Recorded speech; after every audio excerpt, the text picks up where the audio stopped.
तो ग्वालवाल कहते हैं ठाकुर जी से कि दादा हो दादा, हमने ब्रज गोपीन को माखन खायो है, इनने हमारी चोटी बांध रखी है।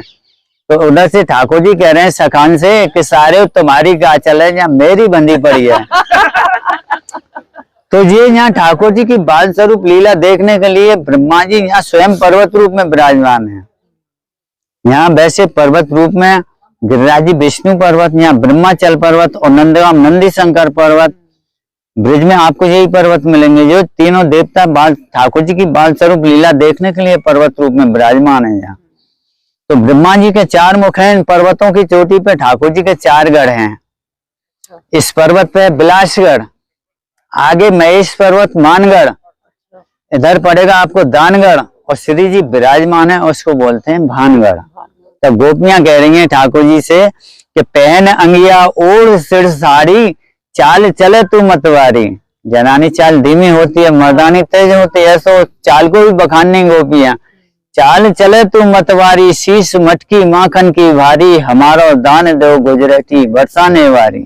ठाकुर जी को गुजरी बनाया, पर ठाकुर जी गोपिन से कह रहे हैं हम तो ग्वारियां हैं, गाय चराने आए, हमारे पास दान देने को नहीं है।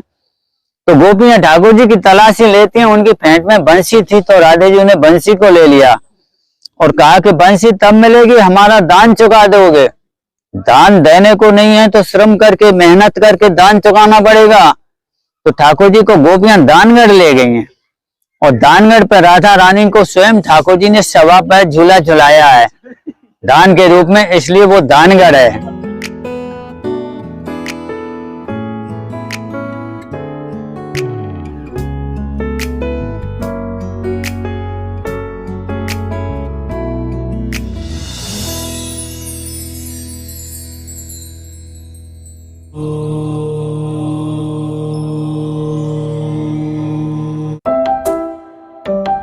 मित्रों, दानगढ़ बरसाना के ब्रह्माचल पर्वत पर श्री राधा रानी मंदिर से 500 मीटर की दूरी पर ही स्थित है।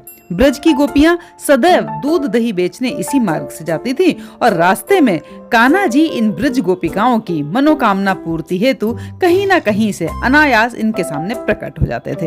ये गोपियां दूध दही के स्थान पर गोविंद लेहू लेहू कोई गोविंद ऐसी रट लगाती हुई ब्रजवन में पुकारती रहती थी। एक दिन अपनी दिनचर्या के अनुसार ये गोपियां दूध दही की मटकी सिर पर धरे इसी वन पथ से जा रही थी कि अचानक श्याम सुंदर जी वहां प्रकट हो गए और गोपियों का रास्ता रोकते हुए बोले, हे ब्रज गोपियों, तुम सब कौन हो? तुम प्रतिदिन इस मार्ग से दूध दही ले जाती हो और कर नहीं देती। महाराजा कंदर्प ने मुझे यहाँ कर लेने के लिए नियुक्त किया है। क्या तुम सबको दंड का भय नहीं है? इस पर गोपियां कहती हैं, हमारी महारानी तो श्री किशोरी जी हैं, और इस समस्त ब्रजमंडल हमारी रानी का ही तो है, जिनके कटाक्ष रूपी वाणों से तुम्हारे महाराज कंदर्प मूर्छित हो जाते हैं। वो हमसे कर मांगने के लिए बोलते हैं। ये कहते हुए गोपियां श्री किशोरी जी को आगे करके चलने लगती हैं। तभी श्री कृष्ण ने मार्ग रोककर कहा, यदि तुमने कर नहीं दिया तो महाराजा क्रोधित होंगे और तुम सबको दंड का भागी बनना होगा। इस तरीके से इन सब रास्तों में कृष्ण जी जो है वो गोपिकाओं के साथ, राधा रानी के साथ बहुत ही हास्य विनोद करते रहते थे। और अब हम पहुंच गए हैं उस मंदिर के अंदर जहाँ की कहानी जुड़ी हुई है दान से। तो बताते हैं कि बरसाना का जो सबसे प्राचीन मंदिर जो है वो दान बिहारी मंदिर है, और ये लगभग 800 साल पुराना माना जाता है। तो ये देखने में भी आपको लग ही रहा है बाहर से ही कि थोड़ा पुराना मंदिर है। तो चलिए इसके अंदर चलते हैं और बाकी की कहानी को बताते हैं।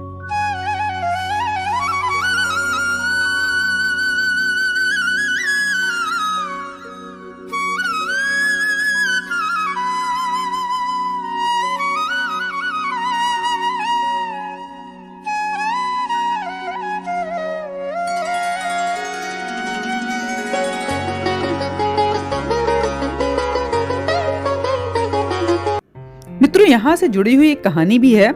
बताते हैं कि एक गरीब ब्राह्मण था और अपनी बेटी के विवाह के लिए आवश्यक जो धन चाहिए था वो जुटाने में असमर्थ था। तो उसने अपने दुख में कृष्ण को याद किया। भगवान कृष्ण ने उस गरीब व्यक्ति की परेशानी देखकर राधा जी के वजन के बराबर सोने का एक दान इकट्ठा किया और उसे दान कर दिया। इस प्रकार श्री कृष्ण ने अपनी एक दिव्य कृपा का उदाहरण यहाँ पर प्रस्तुत किया था। और आप यहाँ पर देखेंगे छोटे छोटे बहुत सारे छेद बने हुए हैं जिनके अंदर बहुत सारे तोते नजर हमें आ रहे हैं आगे की तरफ से, और उसके बैक साइड में तो बहुत सारे तोते हैं। तो एक बार इन पे नजर डालते हैं, चारों तरफ मंदिर को देखते हैं, फिर हम निकलेंगे बाहर। ये देखिए कितने सारे तोते यहाँ पर हैं।